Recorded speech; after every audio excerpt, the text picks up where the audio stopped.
There was a point in the first Vodafone test at the Gabba where I'm sure most people were thinking Australia are gone, but they fought back bravely and they salvaged a draw against South Africa. So now, after an 8-day break, we make our way here to the Adelaide Oval. And, well, there's been a lot of discussion about who should keep their place in the squad, who should be replaced.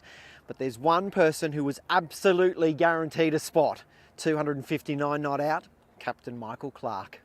I haven't spoken to you since your 259 not out. Congratulations on a stunning calendar year so far. Yeah, thanks. It's been a nice 12 months. I would have liked to have won in Brisbane. I'd give 150 back to have won the test match, that's for sure. But no, look, it's nice to be making some runs and leading from the front. I think, it's one of the things I guess I learnt from Ricky as captain of the team. You need to be scoring runs and leading the way. And I know there's going to be some tough times through my career where I can't make a run. So you've got to enjoy the good times, that's for sure. Do you look back at day two and think, if we had have played that day, what could have changed? What would have been different? Yeah, I do. I see it. I in my mind, I say if we had day two, we would have won the test match. But I'll say that every test, even when we lose, I'll say, if I scored more runs, we would have won the test match. That's probably my positive outlook on this great game. I thought we come back really well. That's the most pleasing thing. I think we were a bit nervous day one, apprehensive, indecisive with our execution, both with bat and ball.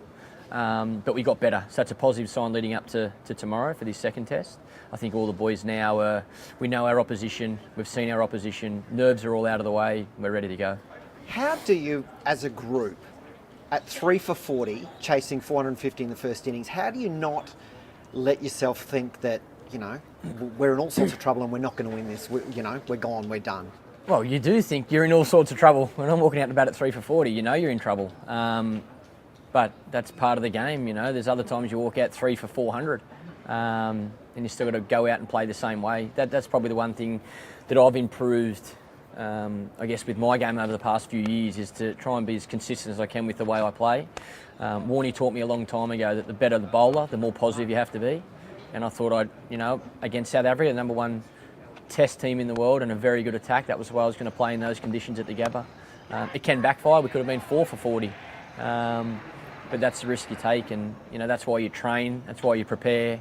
So when you walk out to the middle, you have the confidence and freedom to play your way. You're going to walk out to the middle of the Adelaide Oval, half the stands are missing here. It's a funny old look, isn't it? It's a lot different. But, I think it's exciting for South Australia. I think in the next couple of years, you're going to see a magnificent stadium. It's obviously going to be a lot different come this test match, but look, if it's good for the development of sport in South Australia, then I think it's great. And continuity in the team, same 11? Same 11 for us, yeah. I think it is. I think it's the right. We believe it's the right 11 to try and take 20 wickets and to try and make as many runs as we can. It's always hard trying to turn 13 into 11, so leaving a couple of guys out. But I think the consistency of the same 11 shows faith in the players. We performed well here last year against India with a similar team, and we're confident we can do the job.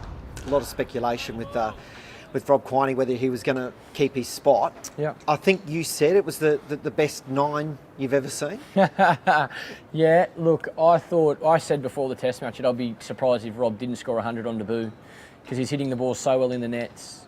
He's such a nice, mature guy, knows his game really well. It's probably the hardest thing when you come into international cricket. If you don't know your game well enough, the difference in level can have an impact. But when you know your game as well as Rob does, his preparation is exactly the same for Victoria as it has been, in the past couple of weeks for Australia. And he's hitting the ball well. And again, I'll be surprised if he doesn't walk out onto this ground and make a big score. If he can get, to 15 or 20, face those first 20 balls, get through that, like every batsman, that's the hardest time. I'm confident he'll go on and make a big score and help set up a great game for Australia.